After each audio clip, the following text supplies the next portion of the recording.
Hello friends, welcome to Uma's happy kitchen.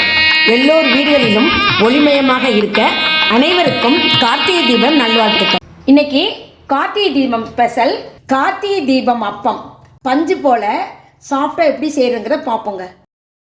Subscribe பண்ணவங்களுக்கெல்லாம் ரொம்ப ரொம்ப நன்றி. சப்ஸ்கிரைப் பண்ணாதவங்க சப்ஸ்கிரைப் பண்ணிவிட்டு பெல் பட்டனை கிளிக் பண்ணுங்கள்.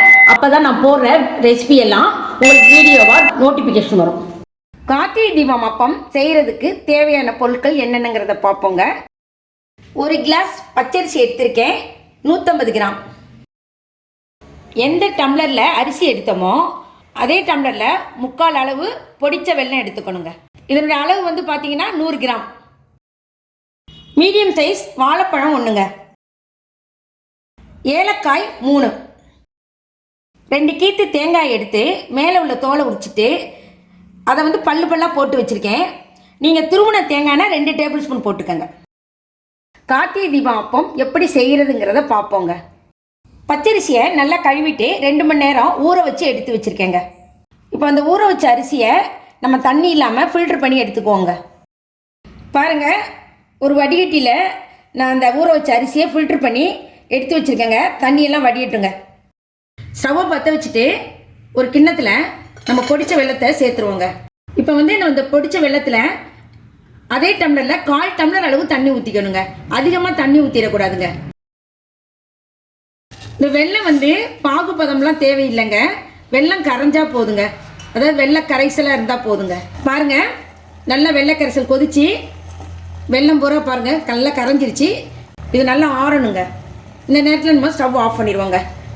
இப்போ வெள்ளை கரைசலுங்க நல்லா ஆறிடுச்சு. இதை நம்ம வந்து ஃபில்டர் பண்ணிக்குவோம். எதனால் ஃபில்டர் பண்ணுறோம்னா இதில் மண் தூசி இதெல்லாம் இருக்குங்க. அதனால நம்ம வந்து ஃபில்டர் பண்ணிக்குவோங்க. பாருங்கள், நய வெல்லம் தான் வாங்கினேன். அப்படி இருந்தும் பாருங்கள் தூசி மண்ணெல்லாம் லைட்டாக இருக்குங்க. அதனால தான் நம்ம ஃபில்டர் பண்ணி எடுத்துக்கணும். இப்போ பாருங்கள், தண்ணியெல்லாம் வந்து நல்லா ஃபில்டர் ஆயிடுச்சு.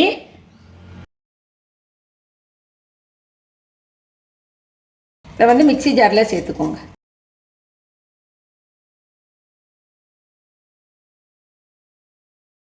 அடுத்து வந்து நம்ம எடுத்து வச்சுருக்க தேங்காவை இதில் சேர்த்துருவோம். தேங்காய் வந்து நிறைய சேர்த்துடக்கூடாது. நான் கீத்துங்கிற வாசி 2 கீத்து எடுத்து தோலை அந்த சிவப்பு தோலை நீக்கிட்டு பல்லாக எடுத்துருக்கேன். நீங்கள் துருவன தேங்காவாக இருந்தால் 2 டேபிள் ஸ்பூன் எடுத்துக்கோங்க. ரொம்ப சேர்த்தோம்னா வந்து பிரிஞ்ச மாதிரி ஆகிடும். அப்போ வந்து சரியாக வராது. அடுத்து 3 ஏலக்காய். இது வந்து நல்லா வாசமாக இருக்கிறதுக்கும் டேஸ்ட்டு கூடுதலாக இருக்கிறதுக்கும் நம்ம சேர்த்துக்குவோம். இப்போ வந்து இதில் நம்ம தண்ணியும் சேர்க்கலை, வெள்ளை கரைசல் எதுவும் சேர்க்காம இதை வந்து முதல்ல அரைச்சிக்குவோங்க. இப்போ வந்து அடுத்து என்ன பண்ணணும்னா நம்ம மீடியம் சைஸ் பூவம் வாழைப்பழம் எடுத்துருக்கேனுங்க. அதை சின்ன சின்ன துண்டுகளாக கட் பண்ணி போட்டுருவோங்க. நீங்கள் வந்து பூவம் வாழைப்பழம் இல்லைன்னா செவ்வாழை இந்த மாதிரி எந்த வாழை வேணாலும் சேர்த்துக்கலாங்க. ஆனால் எதாக இருந்தாலும் அளவுக்கு ஏற்ற மாதிரி சின்ன மீடியம் சைஸாக சேர்த்துக்குங்க. அளவு அதிகமாக நீங்கள் அரிசி சேர்த்திங்கன்னா அதுக்கேற்ற மாதிரி வாழைப்பழத்தை 2 வாழைப்பழம் போட்டுக்கலாங்க. இப்போ வந்து நம்ம மீடியம் சைஸ் பூவம் வாழைப்பழம் 1 சேர்த்துட்டாங்க. இதையும் நல்லா அரைச்சிக்குவோங்க. இப்போ நம்ம எடுத்து வச்சுருக்கோம்னா ஆறின வெள்ளை கரைசல் அதை வந்து ஊற்றி நம்ம கொஞ்சம் கொஞ்சமாக ஊற்றி அரைச்சிக்குவோங்க. அப்போ பாதி ஊற்றிருக்கேன், அரைச்சிட்டு மறுபடியும் சேர்த்துக்கோங்க.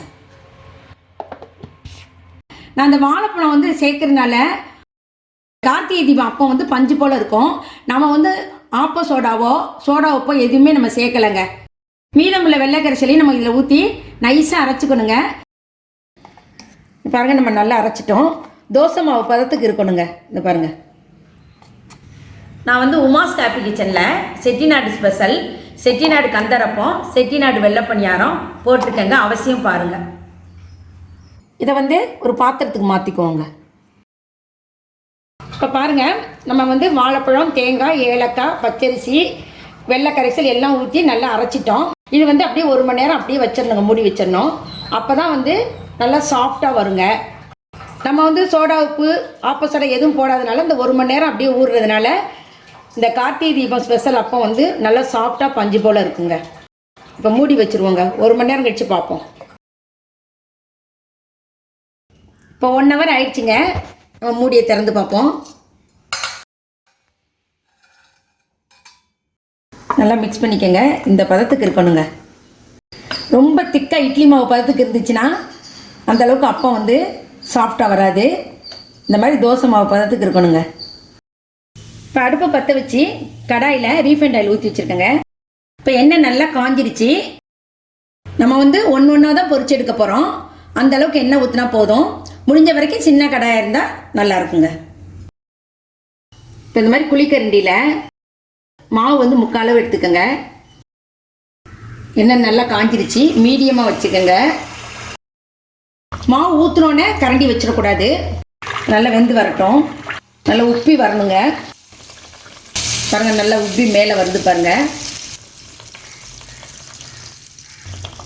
இந்த மாதிரி உப்பி வந்தோடனே மேலே எண்ணெயை ஊற்றிங்க. 2 சைடும் திருப்பி திருப்பி போடணும். இப்போ வந்து திருப்பி போட்டுக்கோங்க. தீயை வந்து மீடியமாக வச்சுக்கோங்க. நம்ம வெல்லம் போட்டிருக்கனால சீக்கிரம் வந்து கருகின மாதிரி ஆகிடும். பொன்னிறமாக வந்தோடனே நம்ம எடுத்துடணும். இந்த மாதிரி வேகையில் இந்த மாதிரி பபிள்ஸ் வந்து சத்தம் ஒரு எண்ணெயில் அது அடங்கினதுக்கப்புறம் நம்ம எடுத்துடணுங்க. இது பொறுமையாக தான் நம்ம வந்து ஒவ்வொன்றா தான் போட்டு எடுத்துக்கணும். நம்ம 2-3 போட்டோம்னா ஒன்றோட ஒன்று ஒட்டிக்கும். இந்த பாருங்கள், சூப்பரான கார்த்திகை ஸ்பெஷல் கார்த்திகை தீபம் அப்பம் நல்லா உப்பி வந்திருக்கு. நல்லா பொன்னிறமாகவும் ஆயிடுச்சு. இந்த நேரத்தில் நம்ம எடுத்துருவோம் சட்டியிலேருந்து. நல்லா எண்ணெயை நல்லா வடிய விட்டுட்டு அதுக்கப்புறம் பிளேட்டுக்கு மாற்றிக்கோங்க. இதை வந்து ஒரு பிளேட்டில் வச்சுருவோங்க.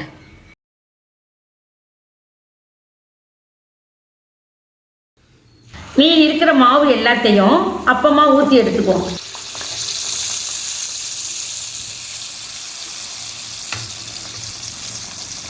ரெண்டு சைடு நல்லா திருப்பி திருப்பி போட்டுக்கணும்.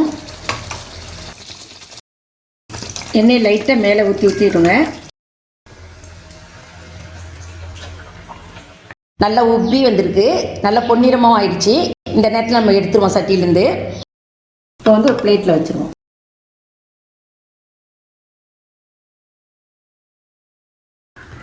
இதையும் இந்த பிளேட்டில் வச்சுருவோங்க. இப்போ எல்லா மாவையும் அப்பமா ஊற்றி எடுத்துட்டோம்.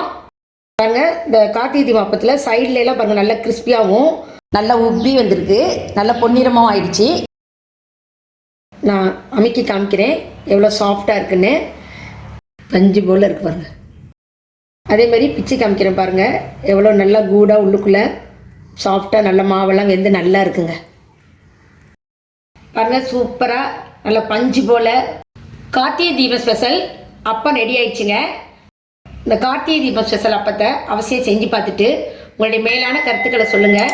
உங்கள் நண்பர்களெலாம் ஷேர் பண்ணுங்கள், லைக் பண்ணுங்கள், சப்ஸ்கிரைப் பண்ணுங்கள். வரும் வீடியோவில் சந்திப்போங்க. எல்லாருக்கும் எங்கள் குடும்பத்தின் சார்பாக கார்த்திகை தீபத்தின் திருநாள் வாழ்த்துக்கள்.